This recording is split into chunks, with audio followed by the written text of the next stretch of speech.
Our guest tonight is Shell Kaoki Dion. Shell's a Bigfoot researcher from central Illinois. She and her family have had multiple dogman encounters, and she's here to talk about them tonight. Shell, welcome to Dogman Encounters Radio. Thanks so much for coming. Thank you, Vic. It's nice to be here. Please give us a brief bio on yourself. Well, I would be what I like to call an experiencer. Okay, a lot of people would label people that have extensive knowledge of some of the things I've been exposed to, researcher, and I got into that, but beginnings were all experiencer because my parents bought a home. I was 5 years old when we moved there, and we had no clue that Bigfoot was even in Illinois. However, it was something that it was on our radar because my dad was from Arkansas, my mom from Missouri, so we knew of the existence, but I would have never dreamed they would be in Illinois. So a lot of my encounters all through my life were, what is that?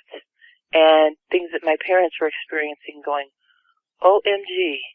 And it wasn't until my dad got sick and I ended up in a divorce that I moved back home with my mom and dad to help take care of him before he passed just under a decade ago, that I realized, okay, whatever it is out there, I can't leave my mom alone because I'm an oldest child and my brother's in another state. There's only two of us. So I was determined to figure it out before I moved on my way and continued with my life after my dad passed, that I'm going to figure out what's tearing my mom and dad's roof up that they got to replace the roof every 5 years. What's knocking down the trees in the backyard and, all this stuff. So that's when it switched from experiencer to researcher. So I've been researching actively 100% of my time, Bigfoot, Sasquatch, whatever you want to put the name on it. Everybody's got their own name.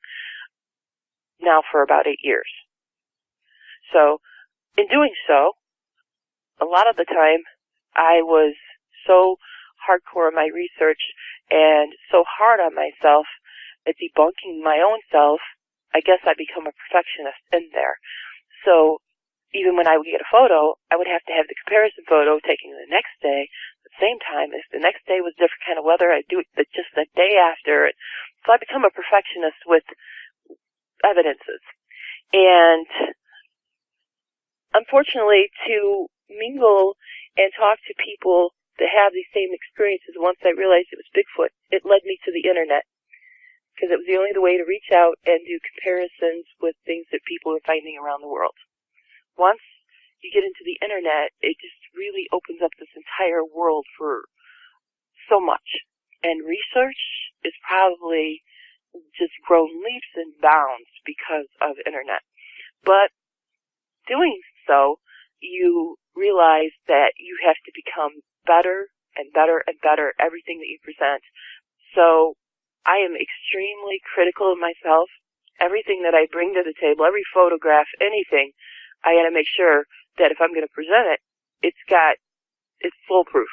Nobody's going to be picking it apart without me going, okay, well, in here. All right, well, here. And so doing so, I start observing other things. And I'm rubbing elbows with people on the internet that may not have the same beliefs that I do. And unfortunately, I'm accepting of that because it is, when you talk paranormal things, and unfortunately Bigfoot falls into paranormal, it falls into animal, it falls into primate, it falls into hominology. I mean, it just kind of falls into everything. And you rub elbows with people that are into other experiences along with Bigfoot. And that's what's happening, because you're out there in the night all night long, all of a sudden there's other things in your way. So I keep a very open mind and yet stay skeptical. And there was these people talking about the dog creature, the dog man. And the next thing I know, I'm encountering something outside my house, in the field. I'm seeing these prints, and I'm going, OMG, I had Great Danes my whole life, but I'm seeing dog prints, canine prints, that dwarf Great Dane's foot. His foot is the size of my hand. I'm 5'9". I have long fingers. these things were massive. And I'm going, they're just now introducing wolves to Illinois, and we're talking about something that was ranging between 80 and 120 pounds. Whatever this is sinking way down into the mud like the Bigfoot, and it's got a footprint that rivals any canine I've ever seen in existence. I'm hearing howls in the night that don't match any of my audios. I'm seeing footprints that I can't explain. And then, in the middle of the night, my dog is friends with the Bigfoot. She wants out there to play with him usually, but all of a sudden she starts acting funny, and she's hiding under the bed getting stuck. And I'm going, what's the matter with you, you know? Something's outside. The behaviors that I was experiencing in my home were different than what I get from the local Bigfoot Sasquatch. You know, they'll come up, knock at the door, knock at the windows, tap, tap, tap, tap, tap, tap, wanting you to come out. No, on each wall of the house, all at the same different time, within seconds, I'm getting bam, boom. I mean, loud stuff. And it was really unnerving because it sounds like they're coming from all directions all at the same time. And I have a good sense of intuition because of what I've been doing as long as I've been doing it. Even as a kid, I was running around out there playing with Bigfoot, playing hide and seek, and didn't realize it was Bigfoot. So your intuitions are everything when you're in the field. All senses have to be open, especially at night. And my senses, when I step out there in the night, even though I wasn't seeing anything, my hairs were standing on end. I'm hearing breathing patterns and things like that that don't match what I'm used to. I call it quits and I go in. So I was experiencing all this for over a period of a couple of months when one night my dog was acting up about 4 o'clock in the morning. And I said, you want outside? What's your problem? You know, I got to get some sleep here. And I went to go put her out. As a typical routine, I flip on the outside light. My Bigfoot buddies will know if there's any around close. Hey, she always gives us a few seconds to get away. I turned that light on. I gave it a few seconds, and I went ahead and just kind of slid open the mini blinds because I had a weird feeling, just going on intuition. And when I did, there was one of these dog creature, wolf creature, whatever label you want to put on it. It was not a Bigfoot in my backyard. And it was maybe, I'm guessing, about 75, 80 feet away from me. And I'm looking at it, and it's just frozen, and it's looking at the door, because it's heard noise at the door. It's heard me turn on light. The dog's excited. It's wanting out. And I'm just looking at it. And it turned, and it went into the cornfield. And I could still see its head moving through the field. Now, the corn, at that point, was about 8 feet tall. Oh, wow. And I could just barely see the top of its head. I could see pointy ears before it was out of the floodlight range, and then it was gone. So I had a good long look at it, and it chilled me to the bone. Yeah, I had a really bad feeling. I wouldn't put my dog out there. I wouldn't go out there. So when we talk about morphology in comparison to something else that is of the same size and height and close in weight, I would say, this thing was completely different. The legs, when you look at them, it just kind of gives you a mind freak because it's got this, its shoulders will start at the head. For one, you got pointy ears, and an enormous head that reminds you of a grizzly bear. It doesn't look like Bigfoot's got the hooded nose, looks human, and all that. This has got a canine nose that kind of comes down, but it's not a real long one. It's not over-accentuated, but it's accentuated enough you notice it right away. So it's got this canine appearance like you would compare to a German Shepherd or a wolf or something like that. So in my mind, I'm going down through the morphology. I'm going head to foot. I'm going the head, pointy ears. Oh my God, hair color, eye color. The eye shape was completely different than Bigfoot. Completely different. And it seemed to have, now, if you talk to people about Bigfoot, being that my specialty, they are capable of eye shine and eye glow. Okay, well this thing, I was just getting eye shine off of it. And it was golden. And watching it walk away, its posture, rise and fall, it had none. It was more of a lumber because of the way their legs are constructed. And I, after seeing them a couple times, realizing this. At the time, I'm seeing it swaying side to side as it's walking away, and the corn is moving side to side with it. Seeing its shoulders as it turned, it had shoulders and accentuated deltoid muscles on its shoulders, which I don't know if everybody knows people terms, but that would be when you have Arnold Schwarzenegger and the widest part of his body from shoulder to shoulder. Those muscles, those calf muscles that look like a football player, those things were accentuated, okay, if you will. And there was no neck, like Bigfoot has no neck. This thing had no neck. It's all head. Where Bigfoot has a small head and they have really wide shoulders and they look like a linebacker with a little bell on their head because their chin sits down in the middle of their chest. This is completely opposite to that. This is, oh my God, all I seen was head with a smaller body attached to it, but yet it was still enormous. So the head reminds me of a grizzly bear. It's just huge with these really pointy ears sticking up the top of its head. And the posture, when it was stopped in motion and just looking at the door, I'm seeing shoulders squared up at me. So the shoulders are completely square. There's no trapezius muscles. It's all head. It's got a muzzle. It's looking at me with these golden eyes that are much smaller than what Bigfoot's eyes would have appeared with eye shine or eye glow. And I'm looking at a sunken-in torso, like a dog was standing on its all fours and ready to take off walking.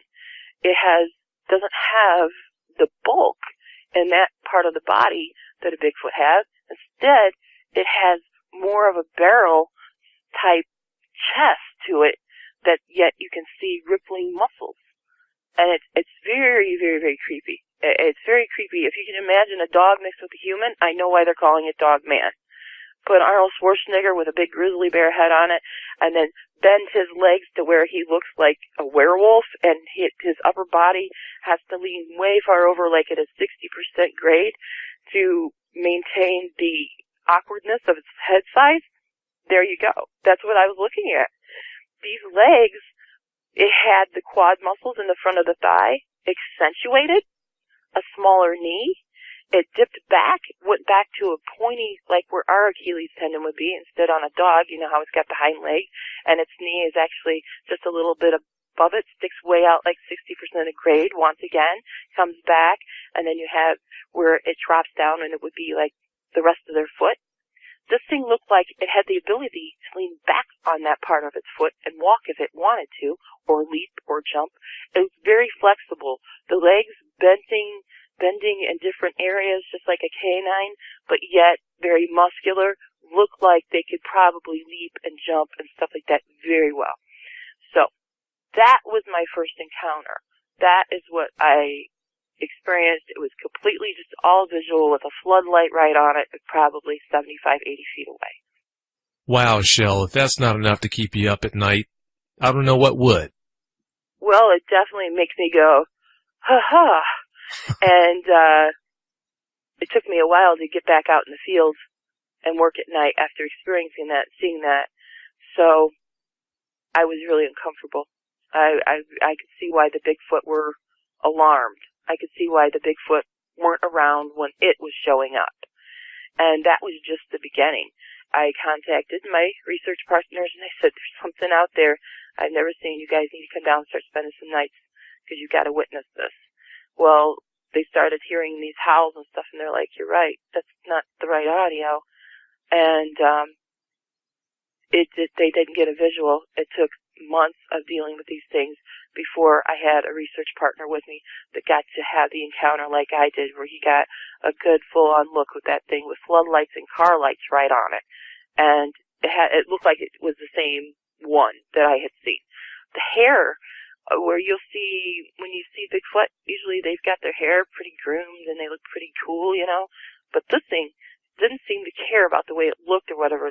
There was a lot of mats and stuff in its hair, I noticed. The head seemed more groomy, but the body, it was like clumpy hair. I'm about to ask you a pick'em question, Shell, but answer it the best way you can. After having that good look at that dog man, what do you think was the scariest attribute of its appearance? say all of the above. I could understand. It was just a mind freak I was not ready for, you know. For one, it took me long enough to accept Bigfoot's in Illinois, and now I'm looking at this thing too, and I'm going, okay, I thought Bigfoot was the only thing that's out there, and I know there's UFOs, and I know I've got pictures and stuff like that, but another possible hominid mixed with canine was the last thing my mind could even wrap itself around. So everything about what I was seeing in those moments, my adrenalized state was way over the top. And had I been outside there with it, I would probably have been screaming like a little girl trying to get in the house, because it was terrible. It was terrible visuals. The mouth, the head being so large.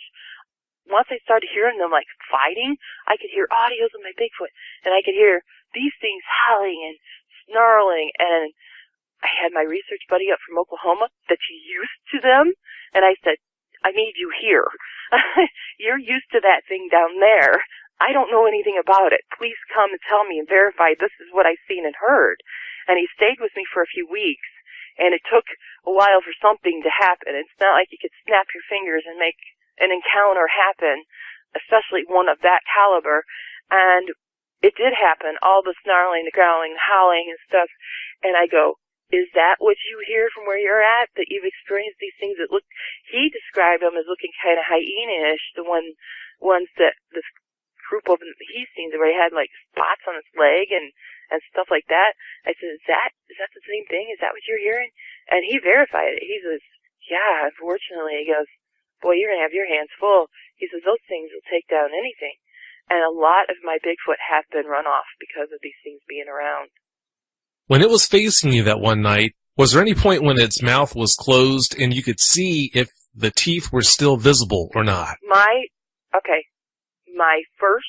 When I first seen it and the lights were on it and I'm looking at it, it was not showing teeth. It had its mouth closed. There was no tongue visible. There was nothing about that visible. But at the point that it was going to turn and walk into the corn, it kind of wrinkled its nose like a dog does when it's mad. And that's when I seen the white or yellowish look that could have been teeth there. But at the distance I was at, I could not accurately tell you details about it. Just that I seen some canines or I seen a flash of white or yellow teeth there. And the fact that the size it is in comparison with everything else, how it was proportioned, I would be worried about the size of those teeth too. Oh, I could see why. Now that we're talking about the face, what did you notice about the muzzle? Was it a long, pronounced muzzle, or was it kind of on the short side? The one I seen was on the short side. It wasn't like your St. Bernard walks up to your German Shepherd type long nose. It's kind of mixed. It was like in between. I compare it to a bear. Like I said, I keep turning back to the bear. That's how it looked. And there's been some I've seen that have shorter, stubbier, look to it, but they all have a muzzle. They don't have a hooded nose like you get your Bigfoot having hooded noses like ours. There is nothing about them that has a human appearance except for the way the arms, the chest, and the muscles hang as their arms are hanging. Their hands. It's a paw-like thing, but still looks like it's got extra long extensions for phalanges or fingers to be canine. So that's the only human attribute was the shoulders, chest appearance, clavicle bone, and these arms. I mean, that's all I seen that would remotely take you to human over anything else. From the sternum down or rib cage down, it turns into looking all canine. And then you've got that massive head on top, this massive head sitting on top of his body. It kind of just looks so out of proportion. It's just, some of these movies, I went back through looking for werewolf movies and stuff in Hollywood makeup that would come close to it. And I really haven't found too many things that they even got right in Hollywood that would compare with the real thing. Oh, I could see why. Now that you had a close-up and personal with one and got that good of a look, Did that leave you wondering why in the world anyone in their right mind would go out into the woods looking for one of these things, trying to have an encounter with one? Absolutely. I'm careful not to judge, and in my life I try to live my life like that. I try not to judge other people. I try not to judge any creature I'm dealing with. I try not to assume things. So I was keeping a very open mind and trying to go into this with, okay, everybody's experience is going to be different. Let's just take this slow. Let's play it by ear as it goes, but be very careful. Then I turned to our people. What are your opinions? Talking to people that have encounters. I got more negative than some of these people that seem to be swaying into some kind of lull of these are good and all that. Very few, maybe a handful of people were telling me how great they are compared to the doubles and triples of handfuls I was getting to people going, oh my God, that thing ripped my horse apart, or just really negative encounters, or where somebody tried to get away from one because, like me, they got a whole mind freak when they seen it and tried to run. And with any wild animal, you don't want to run because that's going to be game on. You're better off to try to just turn and just walk briskly or whatever it is and be nonchalant to just get out of its area, its space, whatever. Turning and running might just be what is the difference between life or death dealing with something like this. Because now when I deal with Bigfoot, I know it has a language. I know it has a hooded nose. I see their thoughts, their feelings, their children. I see how they have families, they raise things. Everything that I've experienced and not very much. I don't have very much experience with these dog creature things. Everything that I'm seeing with that is more beastly, more wild, more animalistic. Even their kill in the field, comparing it to what Bigfoot does and how they leave it behind and how it's taking, these things they rip everything apart and throw it everywhere. It's a complete different ballgame, a complete different being. And we could go into all different kind of aspects of what I think they are and what my opinion would be, but at this state in the game, I would rather keep my mouth closed on that because I don't know. I don't know. I have speculation. I have theories with no facts to back anything up at this point besides pictures and comparisons that they were there and then they weren't there, or encounters that I had with my research partners that were standing beside me, my mom encountering them, my son having a horrid encounter with one that lived 12 miles north of here. I really just, this radio show I'm doing for you was to say to the world, okay, I've seen that. I think I'm pretty credible in my realm, Sasquatch. So I would hope that the people that are going out there and doing what I do, whether you're researching that or anything else out there, if you're out there in the night, if you're a camper or whatever, my reason for speaking tonight would be know your area. Know the encounters from that area. Know the possibilities, because it could be very, very important. Sounds like really good words to me, Shell. That first encounter that you had was unnerving enough, but that encounter that you just alluded to, could you please share the details of that with us? All right. Well, my son's encounter was actually the first encounter, and I just listened to everything he had to say and was going, So, like me, and the way I am, gotta see it for myself to believe it. It took me seeing it myself to go, holy cow, my son was not kidding. I had bought my son a hunting dog, a Weimaraner, and he's overly big for a Weimaraner. He's a huge dog, and he knows it. He's tough. The dog is not a chicken when it comes to just about anything. He'll try to take it on, and we have to pull him back in. Well, the dog was about 4 years old when this happened, and he was acting strange. And my son wasn't, they live in what they call like a California split house where you have your main floor, your bedrooms are upstairs and bathrooms, and you have one bathroom on the main floor, and then you go down into the basement. It's usually your family room. You have, a fireplace like that stuff. But there is an exit to the outside, so you've got these windows that are all ground level. And he said dog had followed him downstairs, and he was going over to his computer, and he said the dog goes like a whining noise, like something's wrong with it. And he turned and he looked at the dog, and the dog had its tail between its legs, and he had its head lowered, and he's looking at the windows, and he's looking around like he's lurking. And so my son was keen to that, and so he thought, what's wrong with Nick? And so, he started petting him and trying to chill him out a little bit, and the dog curled up next to his feet instead of going over and laying on the couch.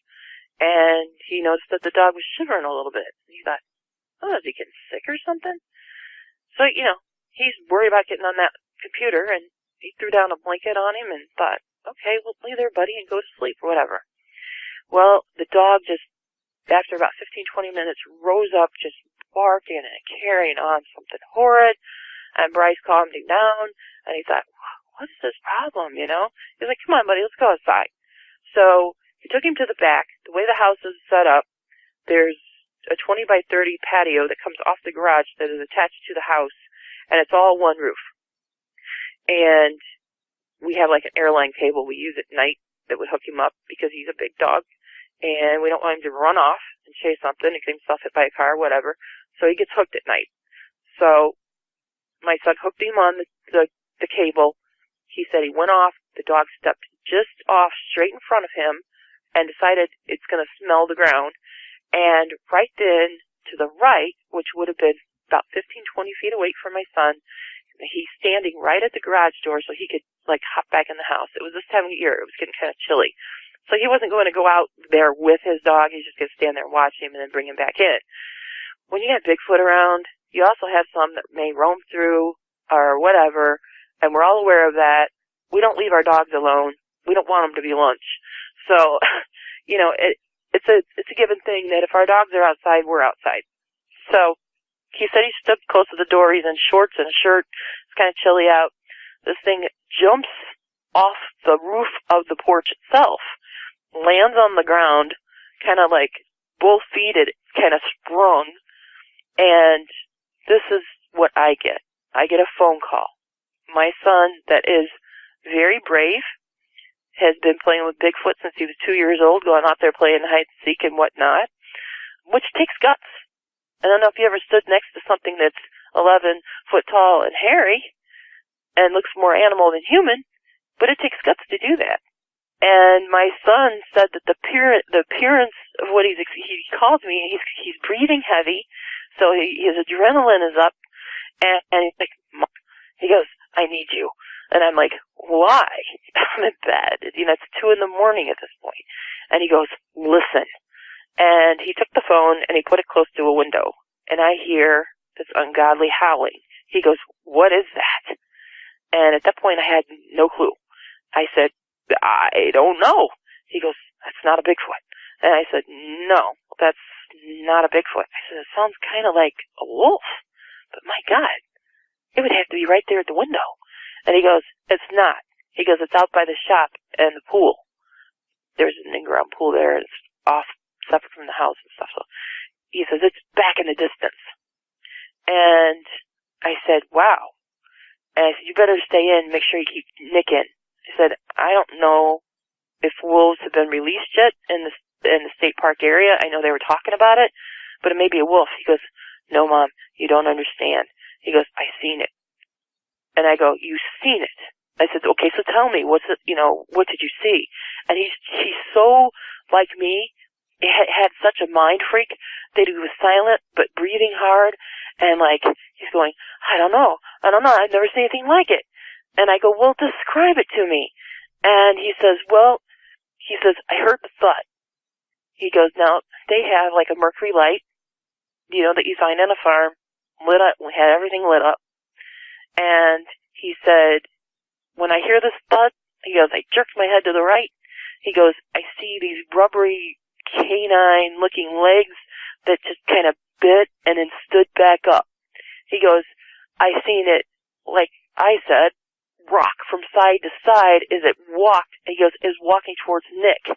And he says, when it did that, it got further away from where the roof line was and became visible to him.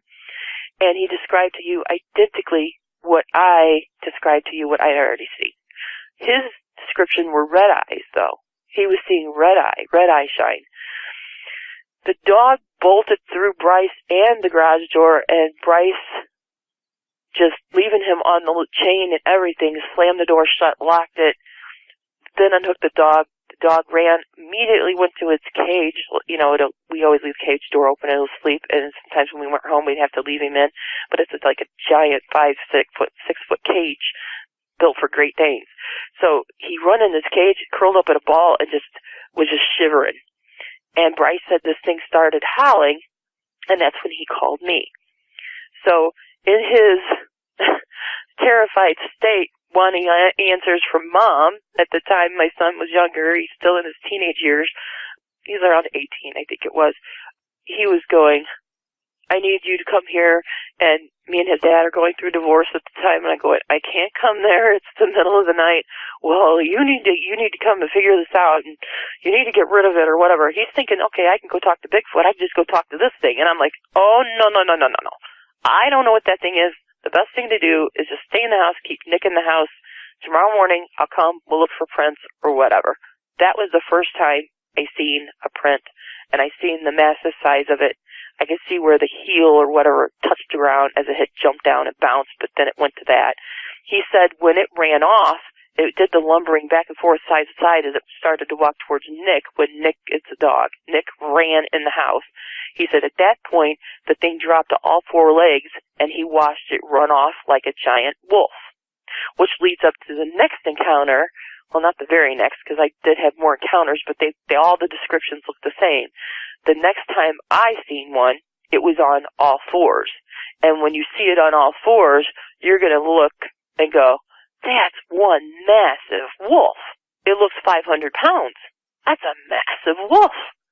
And so I don't know if what I'm seeing is in the adult stage or what, because I don't know enough about them. But I'm telling you, when I seen it on all fours, underneath a street light, looking right at me, because it wanted my dog for lunch that I had with me at that point, and the Bigfoots involved themselves in it. They stepped in front of my dog and prevented that, and then I got my dog in the house. That looked like just a normal wolf, but with once again, this giant-looking head. Their heads are different than your normal wolf. And I don't know if it changed or can alter its positioning to make its shoulders, when it drops down to all fours, look more animal or what. But I'm going, I know my area, and I know I don't have giant wolves here. If I have a wolf, it's going to be between 80 and 120 pounds, and you're rarely ever going to see one. You're rarely ever going to get the opportunity because there are not that many. And this thing that I was looking like, standing right underneath the street light looking back at me, looked like just a regular wolf, just accentuated in size. It didn't have these human-looking shoulders anymore. It looked like a wolf with huge, huge head. But I was at a distance. Maybe it still doesn't have those shoulders. I had a side profile of it as it turned its head back and was looking back at my dog, the Bigfoot, and me. So, and that would be, I would guess, it was probably around 500 feet away underneath a street light. And it was snowing, so my vision was not very, it was pretty skewed. You know, it was not, okay, this is a clear night, and the conditions are great for standing here just examining it. It was snowing, like I said, snowing hard and stuff. I may have missed how its posture could be exact or whatever in that instance, where it was on all fours. However, my son said that it ran and lumbered like what the Bigfoot would appear when they're down on all fours and getting with it. They kind of appear like a monkey, apish, gorilla type look. That was his description. That next morning, Shell, after Bryce had that encounter with the one that he saw that went after Nick, his dog, you said you went out and examined the prints and everything. Did you measure them to find out how big they were? Yeah, where its like heel had bounced off, where it landed on the ground, because those were the only prints available, where it had pounced down and landed. 1 foot had landed back into an area where we plant flowers and stuff. The rest of it, there was river rock and stuff like that. So there were like scratch marks on the cobblestone where its nails may have dug in as it took off and kind of scratched it a little bit, which were 4. There was 4. The one print was 12 inches. So it was like a foot from its toe to the back heel. The width of it was 6 inches wide. That is a pretty common phenomenon with their prints, where their hocks, depending on what they're doing at the time, you'll see that their hocks did touch the ground and add to the size of the print. I don't know if they tend to do that when they jump, or if they only tend to do that when they land or when they run, but that's pretty common. Just the paw part of it alone, if you want to forget the hock dent, the paw part alone was about 6 by 6. Yeah, that's huge.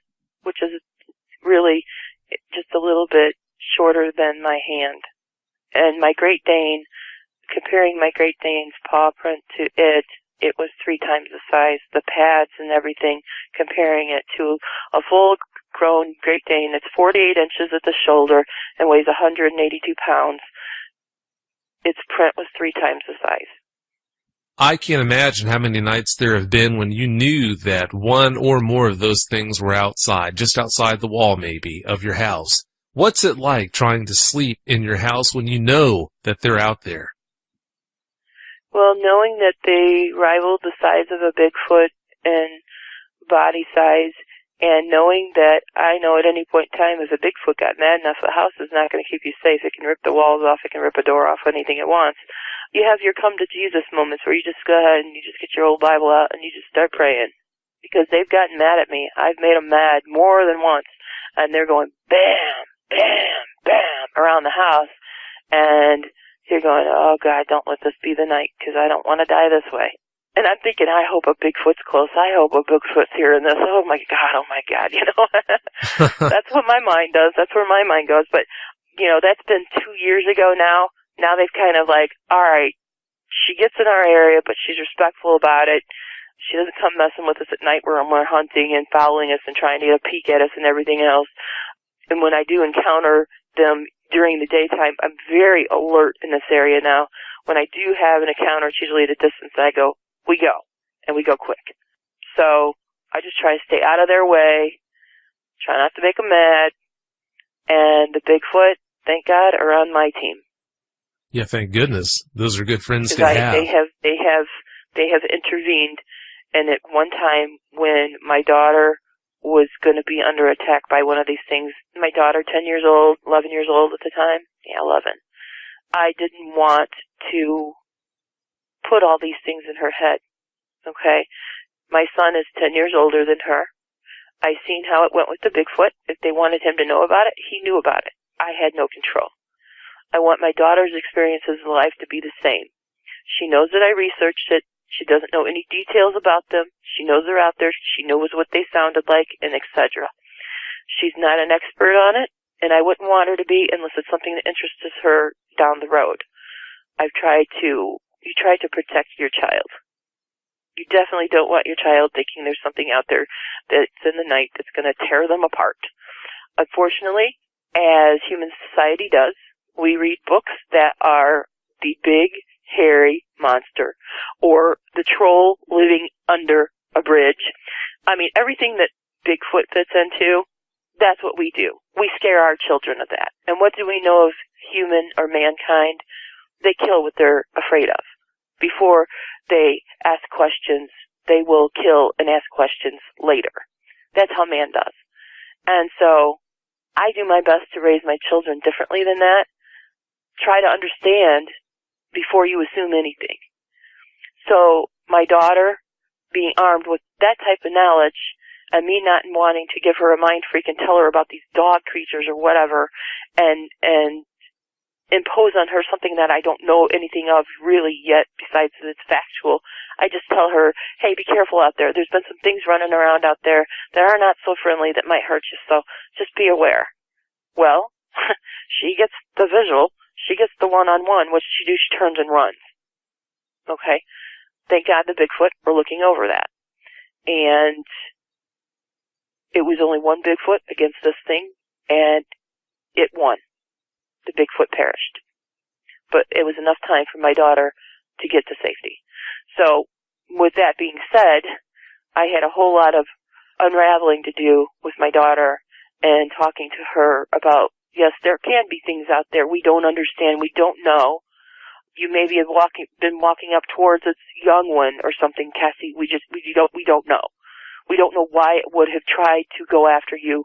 Maybe just the animal instinct of it, you turning and running. If it had been a mountain lion, you would have probably got the same reaction. You may have been chased. So, it was just, at that point, okay, just educate her, try to console her, make sure she's aware now that nighttime outside is off limits. If it's formidable enough to dispatch a Sasquatch like that, you can only imagine what it would do to a person. Yeah. Not good. Now, before we get into your mother's encounter, which is creepy enough on its own, do you know of any people in your area, not including your son, of course, or your mother, but do you know of any people in your area who have had encounters with dogmen? I know the local police are talking about the prints and size of it that they're finding down by the creek. And that's just from keeping ears open and eyes open and mouth shut to try and protect the Bigfoot in my local area. I try to do the same because a couple times the Bigfoot have run out in front of somebody. They call the police or whatever. And in this area where I live, central Illinois, it's just not acceptable that Bigfoot's here. And so you can imagine any police department getting those phone calls and everything is going to have the first kind of reaction I did when people were telling me you're dealing with Bigfoot. They got to see it for themselves to even wrap their head around that.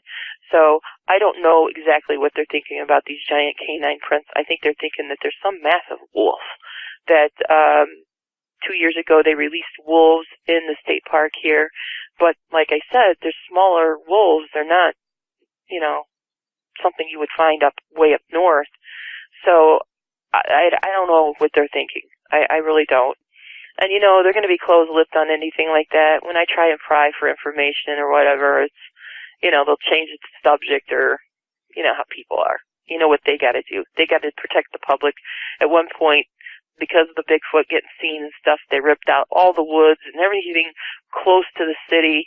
They rerouted septic systems so that the creek and stuff could be filled and them not use this one creek access area that was coming into the little city. We live in a town that's got about 1,000 people in it, and the closest nearest town to us is the same size to the south 4 miles.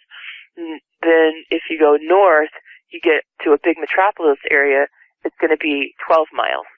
So we're very remote here, and you have hunters that have come back with some pretty wild stories.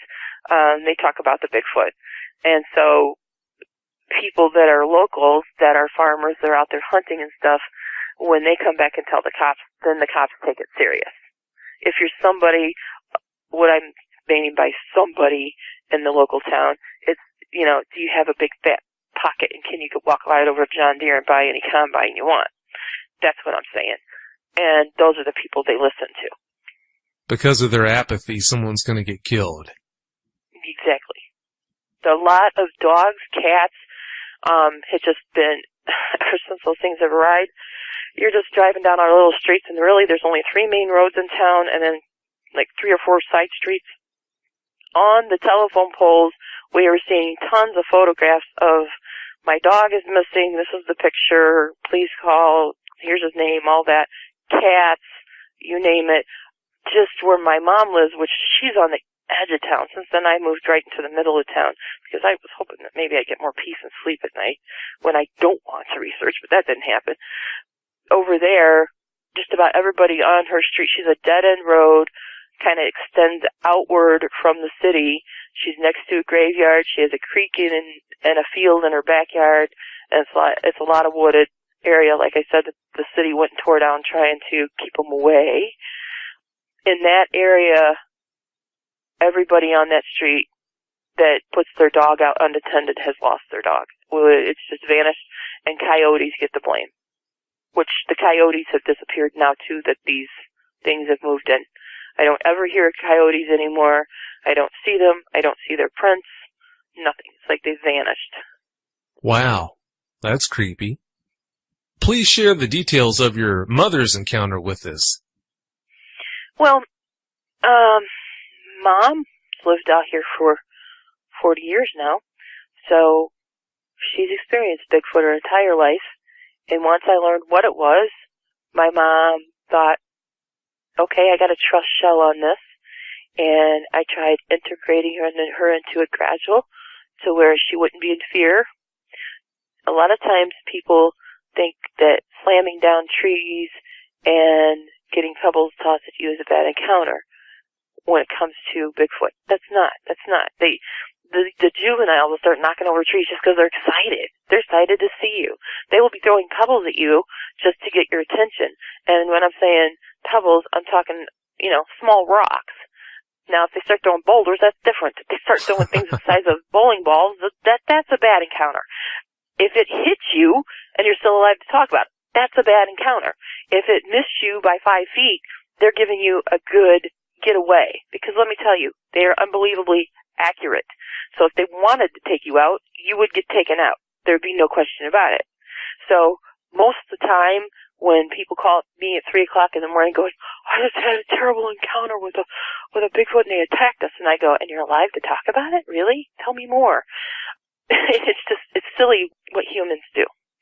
So my mom is pretty versed in the adrenalized states of being able to go, okay, that's a young one. He's just, doing what they do. So she has gotten toughened up to it to the point that I felt comfortable after having her witness with me along with the research, her being in the field with me, that she can sit over there in that big house by herself, lock the doors, and know she's safe at night. Doesn't matter how much noise they make on the roof or whatever. Well, she calls me.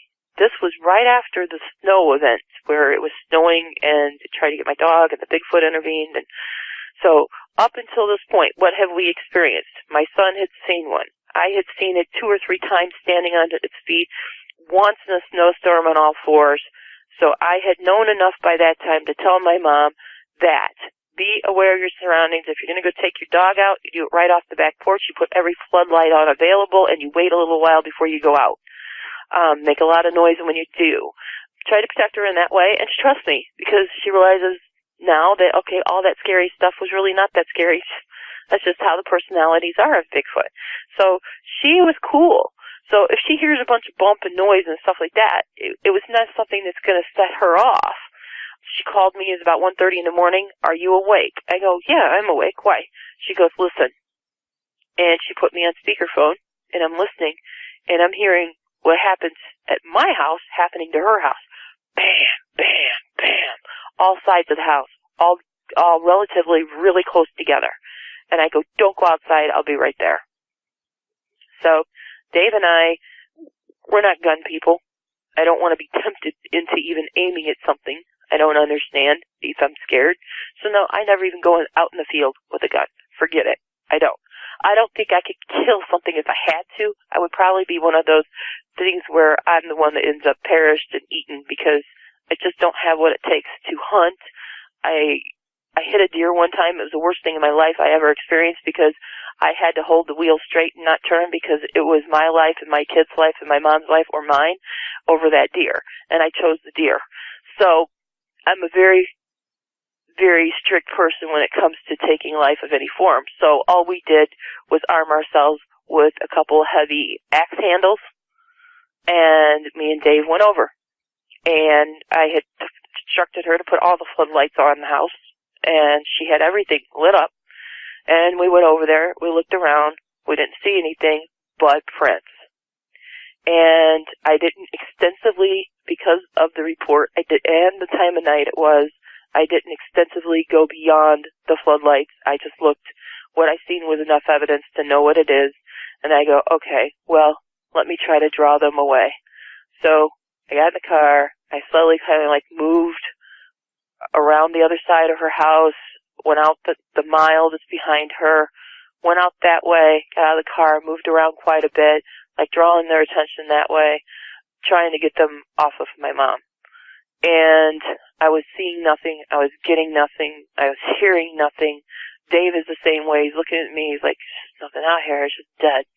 I'm like, all right. So we drove around a little further. We went up. We came into the graveyard that's at the end of that connects into the end of her street. Went over there. I'm seeing nothing, experiencing nothing. We spent a good hour out there just within a mile radius of her house trying to, if it's there, scare it off. Never seen anything. So I decided I'm going to go and I'm going to drive back down her house one more time. I had told her to turn her lights off. I'd been in touch with her via the phone this whole time. And about a half hour earlier, I had told her, turn your lights off, but have them set that they can pop on. So she did, as instructed. And I'm on the phone with her. I said, you go on back to bed. I know you got to get up to go to work in the morning. She's an OB nurse. She has to be at the hospital early, like 5 o'clock. So she's only going to get a couple more hours sleep. So she's in bed. That house is dark. The floodlights are set. I cruise down her road. I cruise into the graveyard. I do a loop. I'm coming back, and I start seeing floodlights popping on one at a time going up to my mom's house. So I kind of gasped the car a little bit, and right when I got to where her house begins, I had hit the brake, and there he was standing right there in the middle of her backyard moving towards her bedroom window, and it was that same one that I had seen around her house before. And this time I'm like, oh, there he is, but the car was still rolling, so I had to get past it again and hit the brake for Dave to be looking out the van windows, which is conversion van, had big windows, to get a full-on view of it. I go, there you go. Now you see one standing up. For him, he had only seen the one at our house where it was on all fours. So now he's seeing it stand up. I go, there. Now you got a good look at his posture and everything. Because it was oblivious to us. It was intent on going to her bedroom. Like, it had no clue that, or radar or sense about it to know, okay, well, that's the same vehicle that Shell's always in. It just didn't even pay attention. It had its intent, and its intent was headed back to her window once it had been dark for a while. So I rang her on the phone at that point. I go, it's in your backyard. I said, what I would do if I were you, I said, I would set the alarm off on your car, and that might be enough to make it go away. And so she did, and it dropped to all fours and ran off into the field, just like it had when it got disgusted that I was going to interrupt whatever it was doing when I had encountered it. So it totally changed her world also, because she's terrified at night to go out. Well, I can't say I'll blame her. That bit of advice you gave her was really good advice. They definitely don't seem to like loud noises. An air horn like people like boaters take out, I recommend having that. I would treat it the same as I would a bear. Uh-huh. I would treat it identical as to what I would a wild animal. When you come across it, have something that's loud like that, air horn, something like that. What do we know of our own house domestic dogs? Extremely sensitive ears. What happens when your fire alarm goes off and you've made your kitchen all smoky when you're cooking? The dog is just like going nuts, you know? So that's what we do around here. If we got them running around and they're pounding and howling and stuff like that one my son encountered, it came back every night for 3 nights howling. And consequently enough, this is just really weird and creepy, it was a full moon. It just seemed so werewolfish. But those are all mystical tales and stuff, you know, and you can't let your mind go there. But when all that howling and stuff was going on, it was a full moon, and it is so creepy. And my instructions to him were the same. They have a house alarm, and I said, set off, well, it's actually the garage alarm, because the ex-husband has lots of muscle cars and stuff like that. And I was like, make as much noise as you can, scare it off. That was really good advice you gave her. I picked up on that tip about the air horns from David Kyleman. When I heard that, I thought, you know what, that sounds like a really good idea. In reference to Bigfoot, or reference to Dogman, what was he in reference to using the air horn or something? That's in reference to Dogman. He's a researcher in Michigan, and he was the one that recommended taking that air horn out as self-defense. And when I heard that, I thought, you know what, great idea. It is good, because that's what I use. You never know when you have to pull it out. It's just that, okay, so now that I have, you know, I've done extensive research here at home on my home clan as far as Bigfoot goes, and now that I know that they're around, I take my research elsewhere if I'm going to be out in the night. I'll stick to my house, Or if I'm out and I just want to go out and experience what the Bigfoot are doing, where they're hunting and all that kind of stuff, right there at my car, close to my car, and I give it a lot as a practice. Even early on researching Bigfoot, you move slow. Everything you do, you need to be routine. You need to be predictable to do this and do it in a respectful way. So when I show up in an area, my car arrives, I turn it off. The headlights go to parking lights whenever I pull in when I'm going to get to their area because it does hurt their eyes. So that's another combat you can use against these things. If you are close to a car and it's on your whatever, flood the lights, or your house, flood the lights. They don't seem to like them, but their eyes will adjust to them once you got them on. So you're going to have to go further, and noise seems to be the best combat, just like he said. I don't know who this guy is in Michigan you just mentioned, but I'll ask you his name again later. You can give me an email or something to get me in touch with him, because I would like to compare and just learn more of information I have compared to his information, or vice versa. Sure. His name is David Kyleman, and like you said, I will send his name to you later on for your records. There are other researchers, too, that I could help you to network with if you'd like. You know, now that it's not that I want to research them. I don't have time for it. I'm really into what I'm into, and I like what I'm into. But because they're in my radar now, I've got to educate myself for my own safety and those around me.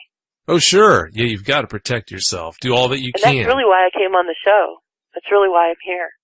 Well, I appreciate you coming on. I definitely do. Now, I've got a few more questions for you. The first one I wanted to run by you. You said that dogman that was approaching your mother's bedroom window was the same one that you saw outside your house that one night. What about it told you that it was the same one?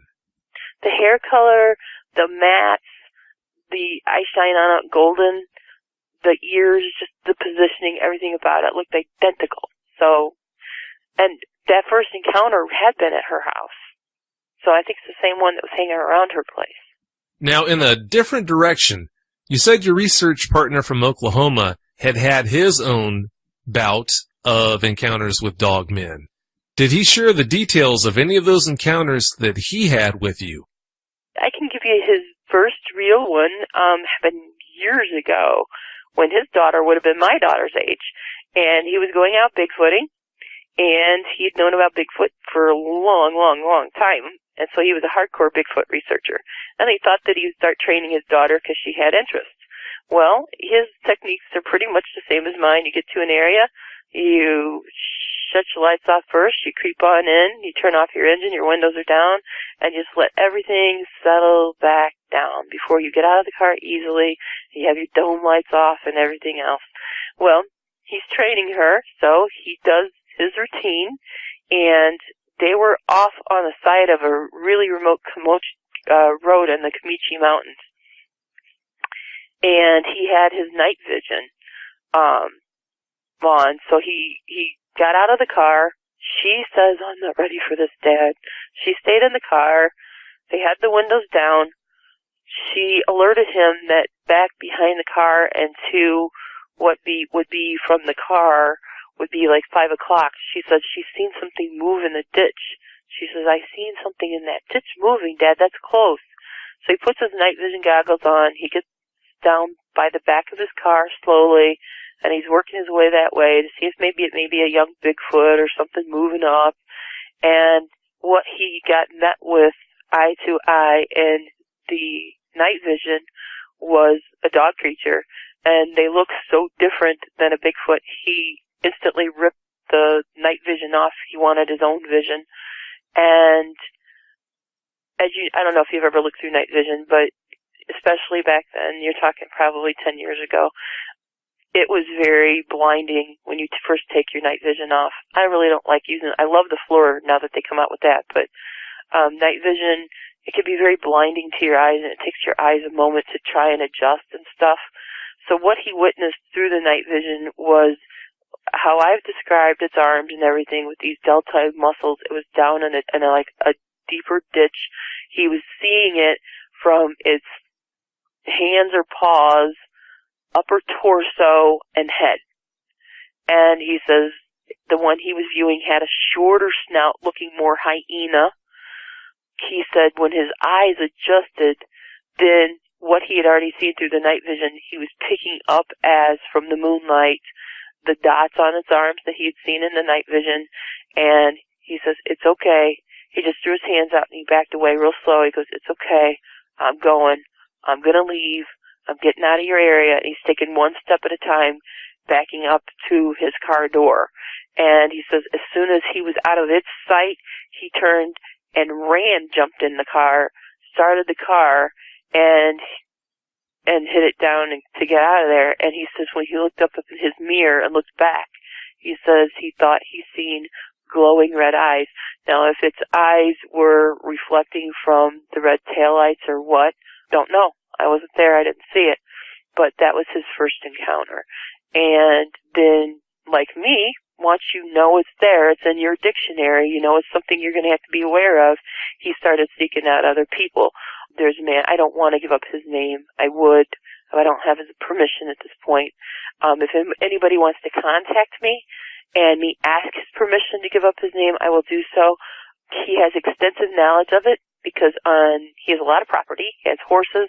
On one side of his property, he's got a Bigfoot clan living, and on the other side of his property, down in a ravine, he has these dog creature things living, and he's actually been attacked by one. And he had a big boulder thrown at him when he realized that he was sneaking up watching them as like a family unit moving around and stuff by a river, creek, lake, or something like that. And he was severely injured. Like he's even disabled because of the injuries he received in this attack because it pursued. And it didn't kill him, even though it could have killed him. I will definitely, if somebody wants to contact me on that and me ask his permission to put them in contact, I could. But according to him, it's the same story. He is in great communication with his Bigfoots on the property. He's lived there his entire life. He's in his 60s. And they say the same thing. Double fence the horses in. They will take your horses. They will eat your horses. And if we're not around to stop it, at least with 2 or 3 of us, there's nothing we can do. So, he definitely listens to the Bigfoot because they seem to know more about him than we do because they're out there with him. They live out there with him. They're in terror of what can happen to their young just off playing or their women when they're gathering. So, typically, the Bigfoot will just move on out of their area because I've witnessed that here. And the dog creatures are able to hold their ground and they're able to hang out, and the Bigfoot said it's not worth it, we leave. They lost one life and that was enough for them, so a lot of them have left, and the other ones that didn't have relocated. Still not too far from me, but in a little area that's a little more adequate for them to have better guards and watching over what can sneak up. Now, my last question for you for the night would be, for any doubters out there, any scofftics that would stand in front of you and say that they don't believe that dogmen are out there, what would you say to them? Now, is this going to be an encounter with a human where I am face-to-face and I can throw down pictures and comparison shots to them? Can I take them out and show them prints and stuff like that? Can I take them in the night and can I let them listen to audios and stuff like that in comparison with the other things they know about? Then yeah, I may have that discussion or debate or argument. For the average person that's going to approach me and go, you're full of BS, I'm just going to turn my back and walk away because I don't prove anything to anybody. I don't have anything to prove. I don't have to prove anything. My only real reason for coming on your show is to protect people that may be experiencing this in their own home or their own area and hopefully give them some insight to what they're dealing with, what it really looks like if they haven't gotten a good look of it, so that when they see it, they know it, and maybe some defense against it coming around their house and things that'll scare it off or away from their own animals and such. Knowledge that I've learned, which is not much, as you can tell, is the key in anything, and that's what I'm here for. I'm here for the person that wants to know more or wants to know what I have to say. I'm not here to try and convince anybody. It's not my game. Even when it comes to Sasquatch, I don't, I teach Sasquatch. I have webinars and I teach people, the right people. I'm very picky who I play with. It's all people that have had encounters, know they're real, or are such an enthusiast and such a believer and have lots of evidences on their own. Those are the people I mingle with. People that come at me and want to, hey, teach me, prove to me they're real. I don't have time for it. I don't have time to save the world. What I do have time for is to teach those people that already know about it. Okay?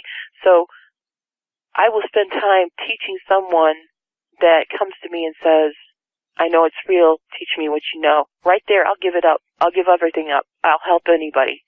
But if it's somebody that wants to go, okay, prove to me, I just look at them and shake my head. No, I don't have time to prove to you. I'm glad you did come by and share your experiences and information with us. I really do appreciate it. Now, in closing, do you have any closing points you'd like to make? Well, for those listeners out there, if you are experiencing Sasquatch, if you want to learn more, I am Shel Kaoki Dion. You can reach me that way through Facebook. We have tree peekers that we teach people about Sasquatch, how to locate them, what the structures mean, what all the different colors of the eye glow mean, eye shine that they have, all their attributes, all their possibilities. It's a whole curriculum that's set up to get you through your adrenalized states, and this can help people that's had bad encounters, because one of my best students that is actually now coaching with us came from a terrifying ordeal that he wanted to work past it, so he was not going to be afraid to even ride his motorcycle at night after this. So there are techniques that we have that help people get through all of that, understand the culture, that we go into spirituality with them, what they believe, how this world is created, all that kind of stuff, so that when you're mingling with them, you have a whole respect there, a whole respectful approach and everything. And then if you start communicating with them, advanced contact, helping you learn with languages and things that you're going to come across, their protocols, all that kind of thing. And that's Tree Peekers. And we do have a website. I've got it under construction right now. It's www.treepeekers.net. My partner is Freeman Young. We own Tree Peekers together, and we teach together 50-50. You get one of us, you get us both. As far as teaching you about the other creatures out there, no. We will make you aware of them, teach you what we know to protect yourself and keep yourself protected from it, but our specialty is Sasquatch. Shel, I can't thank you enough for coming on and sharing all that information and the experiences with us. I really do appreciate it. I was happy to do it. Hopefully I can make somebody's life out there when it comes to bedtime a little more quality. I know it's hard to sleep at night when you got things that are keeping you awake all night. And it's hard to go out to your car at these hours of the winter when it's darker when you get home and darker when you get in your car. Some little things that can help them. Maybe if they're living in remote areas, feel a little safer, if they know they got these things around them. And once again, you can contact me, Shel Kaoki, Kaoke, Dion, Dion, via the Facebook, or get in touch with Vic. And I will help you in any way I can. Any way I can, because I've lived this stuff, so that's why I call myself an experiencer. I've experienced this stuff, and I'm willing to help anybody out there any way I can, because it's better to try and understand something you don't understand than to take other methods or other routes that may hurt other animals out there. If you're living in a state that you can be trapping things and setting up bear traps and stuff like that, I would rather not see that happen, because there's so many other innocent things out there that would suffer or perish. I would hate to see people start arming themselves with weapons and stuff like that and have accidents in their homes with children and whatnot. Just here, little kids, please be careful of this. I want to say this too, if I may, just take it a little longer, Vic, here. Sure. If you have kids, because I've raised 3 kids, okay, and I've raised them around Bigfoot, because I grew up around Bigfoot. Try not to be the power of suggestion. Try not to talk in the range of where they're listening. Because the topic alone, the size, the capacity, is enough to put fear instead of question in the mind. And I think that if we start teaching our children younger to question things before judging things, as a whole society, we would have a better world. Not just because our world's bleeding over into another world here and that there's other things that we're coming in contact with, but with each other. Assumption is probably one of the worst words in English language. So, educate first. When you have children, don't power or suggest them until you're forced to. Let them experience, do it safely. If it's the dog man that you're encountering, it's a negative thing. And that's where you need to educate. If you're going to go off for a walk in the woods, don't keep your child from being able to explore or do what they normally do, but educate them instead. Shel, thanks again so much for coming on, and thanks again for doing what you do. Thank you. I really do appreciate it. And don't be a stranger, okay? Never. And if I can help in any way, like I said, or you, Vic, if I can help in any way, I'm always here. Well, I appreciate it. Well, have yourself a great night. You too. Thanks for having me. Thank you. Bye-bye.